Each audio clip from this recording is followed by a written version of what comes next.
Quando isso aconteceu comigo, eu não sabia que era autismo. Sabe quando você passa por uma situação na sua vida em que você acha estranho, mas o tempo passa e você não entende por que e aquilo fica para trás? E depois você começa a pensar, quando você recebe o diagnóstico, e você lembra desses fatos, você pensa, poxa, isso era autismo e eu não sabia. Então, eu vou relatar aqui 2 situações minhas que ocorreram que têm total relação com o autismo, pelo menos o autismo que se manifesta em mim, e provavelmente muitas pessoas vão se identificar, talvez outras não, mas tem a ver com a dificuldade em lidar com mudança de expectativa, né, mudança de previsibilidade. Sabe-se que o autista, ele tem muita dificuldade com tudo o que não é previsível. Nas situações do dia a dia, a gente sabe que é impossível a gente viver todos os dias de nossas vidas sem lidar com o imprevisível, né? O imprevisível faz parte da vida. E algumas situações, elas são marcantes para a pessoa na condição autista, e eu vou relatar aqui um primeiro fato que ocorreu recentemente quando eu fui a um mercado.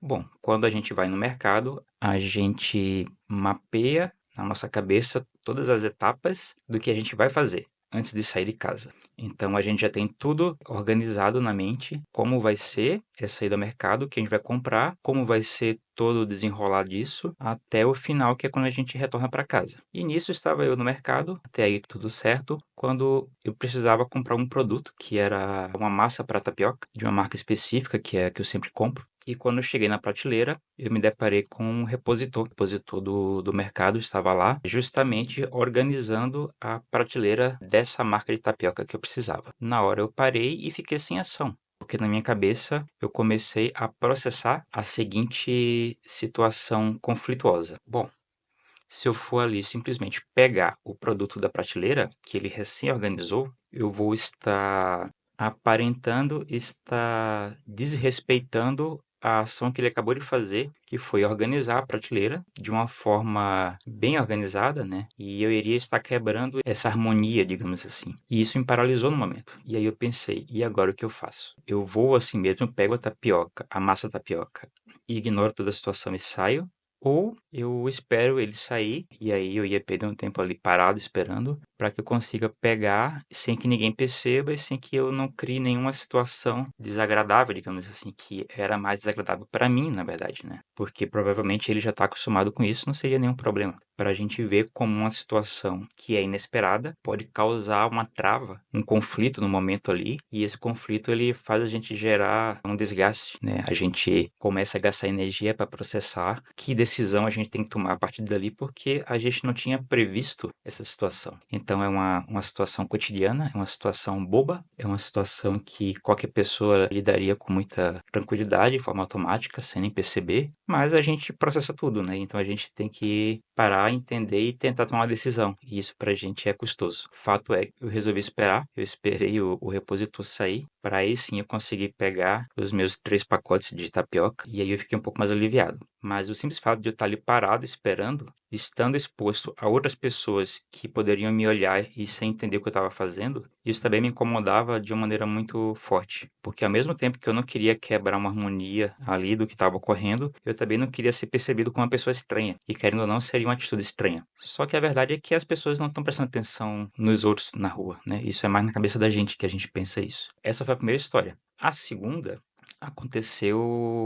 história aconteceu também recente, foi quando eu estava no trabalho, e aí se algum colega de trabalho ver esse vídeo, eles vão entender isso, né? Mas o vídeo tá aí para ser público, eu não posso fazer nada. Mas aconteceu quando eu estava no trabalho, é uma situação que já aconteceu outras vezes, e que eu comecei a perceber que isso também tem relação com o autismo e tem relação com essa quebra de previsibilidade, que faz a gente travar. Certa vez eu estava voltando para minha sala, na minha sala eu tenho uma mesa com computador e a minha cadeira, né? E essa sala tem outras pessoas, não só eu, mas cada um tem o seu computador e a sua cadeira. Eu estava voltando de um atendimento e quando eu cheguei na sala, eu vi que tinha outra pessoa que estava lá, uma pessoa externa, que era uma visita de trabalho, né, conversando ali com outras pessoas, e que ela tinha puxado a minha cadeira e sentado, e a minha mesa ficou sem cadeira. E naquele momento que eu entrei na sala e percebi, aquilo já me deu um incômodo forte. Quando a gente percebe que uma coisa foi alterada, como a gente entende que não poderia ser alterado, a gente fica muito incomodado. E aí eu pensei, e agora como é que eu vou reagir a essa situação? Porque, de novo, é uma situação que para outras pessoas seria tranquilo, tudo bem, pode ficar na cadeira, eu vou ali e pego outra, não tem problema. Mas eu não sabia o que fazer. Por quê? Eu não queria deixar que a pessoa ficasse desconfortável em perceber que ela pegou a minha cadeira. Eu também não queria passar essa impressão de ser uma pessoa com algum problema, ou egoísta, ou qualquer que seja, que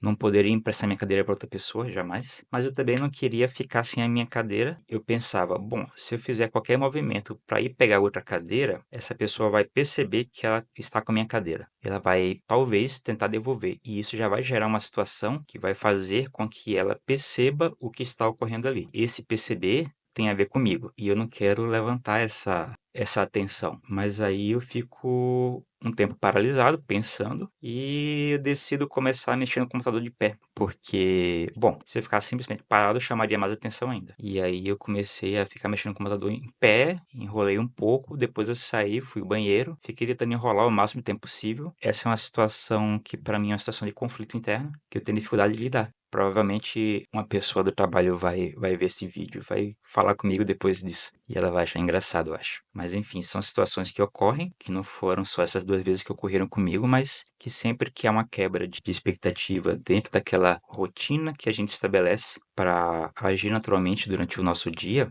a gente tem pequenos conflitos, porque a gente precisa tomar decisões quando a gente não estava esperando tomar decisões. E por mais que sejam micro decisões, elas pesam muito para a gente, porque elas consomem muito pensamento. O nosso cérebro, ele funciona de uma maneira diferente. Tudo o que a gente precisa reagir, a gente precisa primeiro racionalizar. A gente se depara com uma situação onde outras pessoas já têm o comportamento automático de como lidar com a situação e a gente para e pensa e tem que transferir de uma área do cérebro para outra área, onde a gente vai racionalizar o que está acontecendo e pensar como agir. Essa questão de tomar uma decisão para agir, pelo fato de não ser automático, ela é penosa. Ela tem um peso de energia grande. Então, muitas vezes as pessoas dizem que uma pessoa autista ela é lenta. Ela é lerda, age devagar, ela não é esperta, ela não age rápido. Mas é porque existe esse tempo de transferência de processamento para a área que vai racionalizar o que está ocorrendo para poder pensar em como vai agir. Nunca é automático.